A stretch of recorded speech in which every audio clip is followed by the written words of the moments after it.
മലയാളി പ്രേക്ഷകരുടെ ഏറ്റവും ഇഷ്ടമുള്ളൊരു താരകുടുംബമാണ് ജയറാമിൻ്റേത്.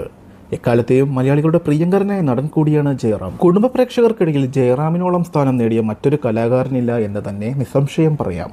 ഫാമിലി ഓറിയന്റഡ് ചിത്രങ്ങളിൽ നായകനായി എത്തിയ ജയറാമിനെ ജനങ്ങൾ ഇരുകൈയും നീട്ടിയാണ് സ്വീകരിച്ചതും. സൂപ്പർ സ്റ്റാർ എന്നൊരു വിശേഷണമില്ലാതെ മലയാളികളുടെ സൂപ്പർ സ്റ്റാറായി മാറിയ നായകൻ കൂടിയാണ് ജയറാം. ജയറാമിന് ഇപ്പോൾ 60 വയസ്സായി എന്ന് പറയുമ്പോൾ തന്നെ ആരാധകർക്കത് വിശ്വസിക്കുവാനും സാധിച്ചിട്ടില്ല.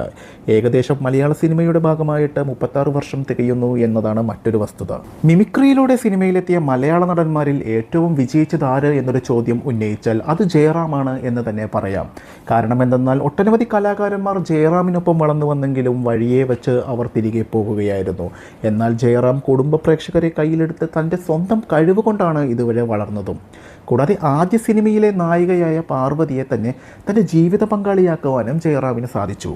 കൂടാതെ ഈ വർഷം ജയറാമിനെ സംബന്ധിച്ചിടത്തോളം ഭാഗ്യവർഷമായിരുന്നു എന്ന് തന്നെ പറയാം. മകൻ കാളിദാസിൻ്റെയും മകൾ ചക്കിയുടെയും വിവാഹം ഈ വർഷമാണ് നടന്നത്. കാളിദാസിൻ്റെ വിവാഹം ഇക്കഴിഞ്ഞ 8-നായിരുന്നു നടന്നത്. ഇപ്പോൾ 60 വയസ്സ് തികഞ്ഞ ജയറാം വീണ്ടും വിവാഹം കഴിക്കുവാൻ പോകുന്നു എന്ന വാർത്തയാണ് ആരാധകരെല്ലാം സംശയമുയർത്തിയിരിക്കുന്നത്. തൻ്റെ കുടുംബത്തിൻ്റെ ആചാരപ്രകാരം 60 തികഞ്ഞാൽ ഭർത്താവ് ഭാര്യയെ ഒരു വട്ടം കൂടി താലി കെട്ടുന്ന പതിവുണ്ടത്രേ.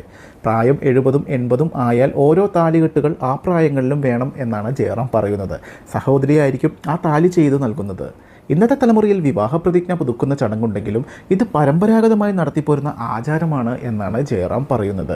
താലി റെഡിയാക്കി വച്ചിരിക്കുകയാണ് ജയറാം ഇപ്പോൾ എന്നതാണ് മറ്റൊരു സത്യം. പാർവതിക്ക് വീണ്ടും കെട്ടാനുള്ള താലി റെഡിയാണെന്ന് ജയറാം പറയുന്നു. കെട്ടേണ്ട സമയമാണ് ഇനി കുറിക്കേണ്ടത്, അതധികം വൈകില്ല, ഉടൻ തന്നെ ഉണ്ടാകുമെന്നും ജയറാം പറയുന്നു.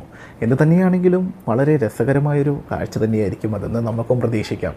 വരും നിമിഷങ്ങളിൽ കൂടുതൽ വാർത്തകൾ അറിയാം. വാർത്തകൾക്കും വിശേഷങ്ങൾക്കുമായി ഈ ചാനൽ സബ്സ്ക്രൈബ് ചെയ്യൂ.